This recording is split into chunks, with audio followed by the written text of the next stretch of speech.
हिंदुस्तान में पठान ने तमाम रिकॉर्ड तोड़ दिए हैं। तारीखी कामयाबी, पाकिस्तान में पठान पर एफआईआर का तोड़ दिया।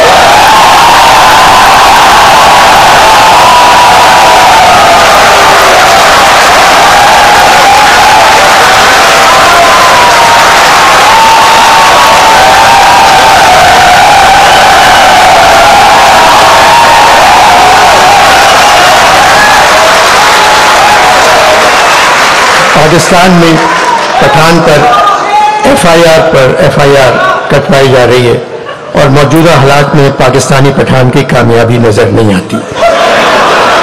मगर सुना है आने वाले इलेक्शन में पाकिस्तानी पठान की एडवांस बुकिंग हिंदुस्तानी पठान से ज्यादा है।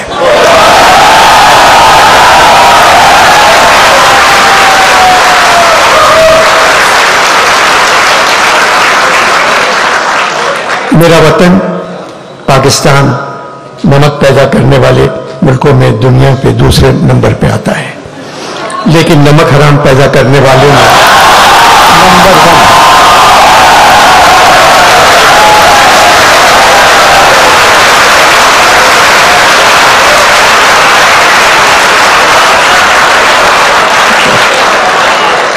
लेकिन नमक हराम पैदा करने वालों में नंबर 1 है।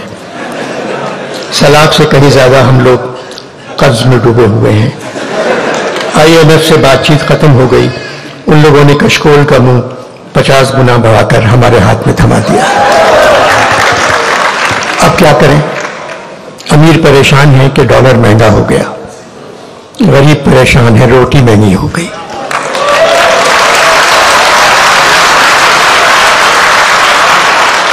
जो हाल इस वक्त पाकिस्तान के हर शहर का है, आगरे का भी यही हाल था।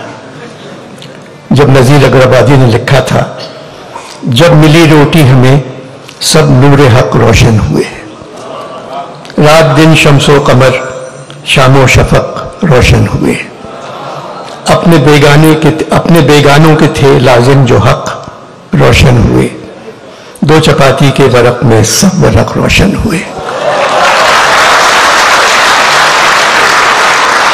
एक रकाबी में हमें 14 तबक रोशन हुए। एक जगह और कहा है, पूछा किसी ने ये किसी कामिल फकीर से, ये महरुमा हक में बनाए हैं काहे के? वो सुन के बोला, बाबा खुदा तुझको खैर दे, हम तो न चांद समझे न सूरज हैं जानते, बाबा हमें तो ये नजर आती हैं रोटियां।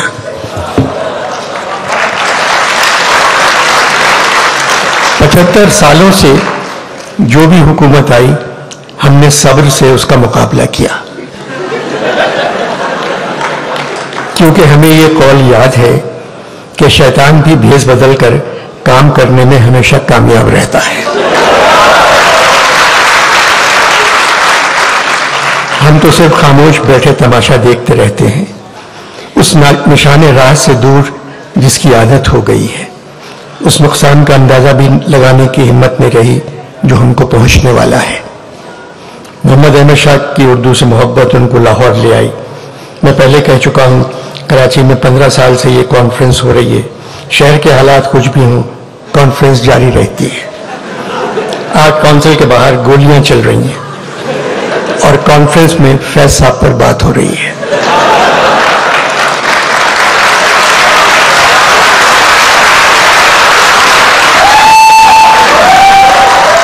आज काउंसिल के बाहर गोलियां चल रही हैं और कॉन्फ्रेंस में फैज साहब पर बात हो रही है।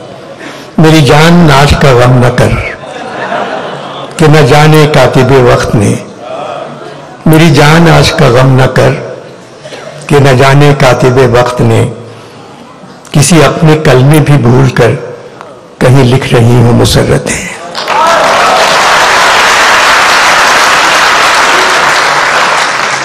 देर से आंख पे उतरा नहीं अश्कों का अजाब, अपने जिम्मे है तेरा कर्ज न जाने कब से। पैसा का कर्ज उनके आंसू थे, हमारा कर्ज बिल्कुल अलग है। मौसम गुल है लाहौर में। पैसा साहब ने कहा, ये मौसम गुल गर्चे तरफ खेज बहुत है, ये मौसम गुल गर्चे तरफ खेज बहुत है, अहवाले गुलो लाला गमेज बहुत है। फैज साहब सारी जिंदगी खिलाफ लिखते रहे, मगर बड़ी तहजीब और तमीज से। फिर भी कुछ लिखकर जेल चले जाते थे। जिंदगी का तवील हिस्सा जेलों में गुजारा, मगर मैंने कभी उनको रोते नहीं देखा।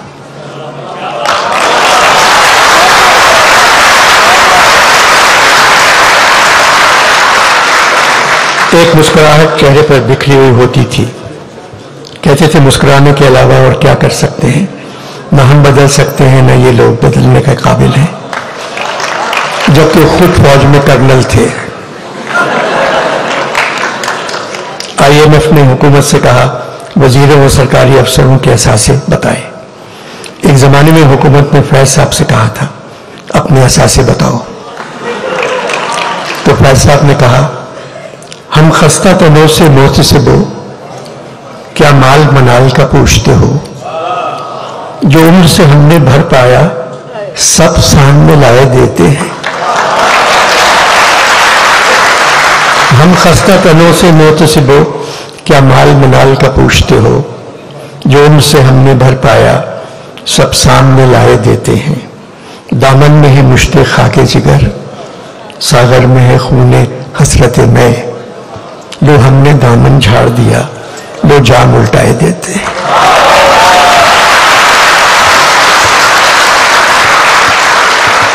फैज साहब उसी सदी में पैदा हुए जिस सदी में इकबाल पैदा हुए थे। इकबाल इस सदी के सबसे बड़े शायर हैं। फिर फैज का नंबर आता है। फैज साहब ने अपनी दूसरी किताब का नाम दस्ते सबा रखा था। दस्ते सबा भी इकबाल के एक मिसरे से लिया था। इकबाल ने कहा मैं सूरत गुल दस्ते सबा का नहीं मोहताज, करता है मेरा जोश जुनू मेरी कबा चाक। आखिर में जाने से पहले दो छोटी नज़में हैं, एक ज़रा निगाह की है, एक फैज साहब की है।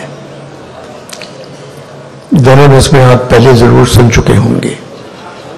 ज़रा निगाह की नज़्म है, सुना है जंगलों का भी कोई दस्तूर होता है।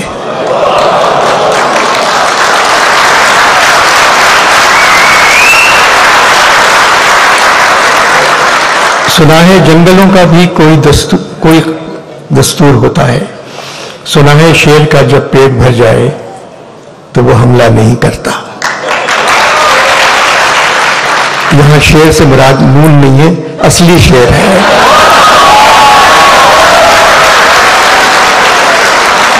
सुना है जंगलों का भी कोई दस्तूर होता है। सुना है शेर का जब पेट भर जाए तो वो हमला नहीं करता, दरख्तों की घनी छांव में जाकर लेट जाता है। सुना है घोंसले से कोई बच्चा गिर पड़े तो सारा जंगल जाग जाता है। हवा के तेज झोंके जब दरख्तों को हिलाते हैं तो मैना अपने बच्चे छोड़कर कौवे के अंडों को परों से थाम लेती है। सुना है जंगलों का भी कोई दस्तूर होता है। किसी नदी के पानी में बड़े के घोंसले का गंदुमी साया लरसता है तो नदी की रुपहली मछलियां उसको पड़ोसी मान लेती हैं। कोई तूफान आ जाए, कोई पुल टूट जाए तो किसी लकड़ी के तख्ते पर गिलहरी, सांप, चीता और बकरी साथ होते हैं। सुना है जंगलों का भी कोई दस्तूर होता है।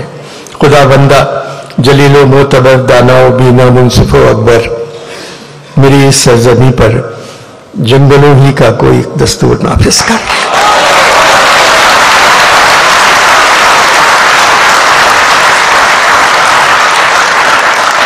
फैज साहब की आखिरी नज़्मों में से एक है, छोटी सी नज़्म है।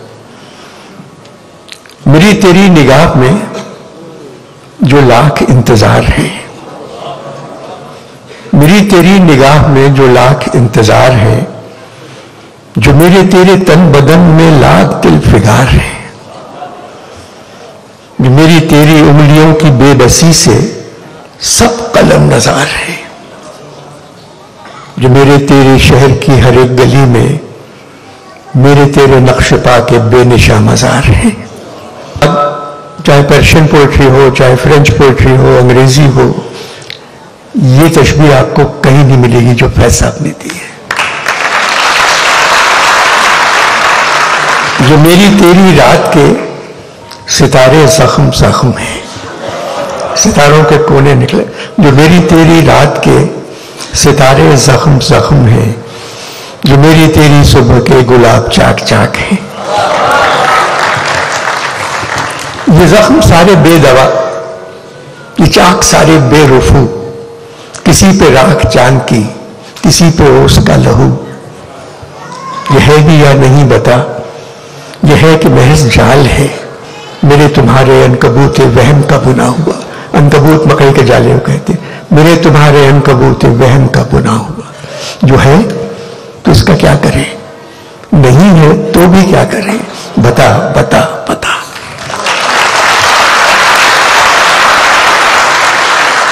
पाकिस्तान की सरजमीन दुनिया की खूबसूरत तरीन सरजमीन है। बस ईमानदारी की कमी है, बेईमानी की ज्यादती है, तालीम की कमी है, जहालत की ज्यादती है, तहजीब की कमी है, बद तहजीबी की ज्यादती है, सच्चाई की कमी है, झूठ की ज्यादती है, वफा की कमी है, बेवफाई की ज्यादती है, इंसाफ की कमी है, नाइंसाफी की ज्यादती है, इज्जत की कमी है, बेइज्जती की ज्यादती है। इस सिस्टम को सिर्फ मेरे मुल्क के नौजवान बदल सकते हैं जो आज यहां मौजूद हैं।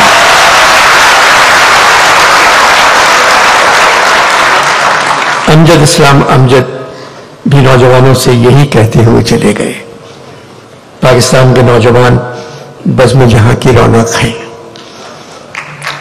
नजीर ने कहा था, रहे वो लोग जो बज़्म जहां की रौनक हैं, हमारा क्या है अगर हम रहे रहे न रहे।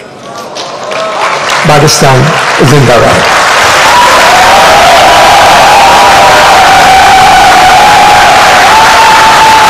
अहमद शाह साहब फूल पेश करेंगे अनवर मकसूद साहब को। बहुत बहुत शुक्रिया जनाब अनवर मकसूद, शुक्रिया लाहौर। मेरी उम्र इतनी है, मैं 83 बरस का हूँ। शाह साहब को गुलाब मेरे ऊपर डालना चाहिए था। आखिर में इजहार तशक्कुर के लिए 99 साल में भी इतनी रोमांटिकली ये गुलाब होने चाहिए।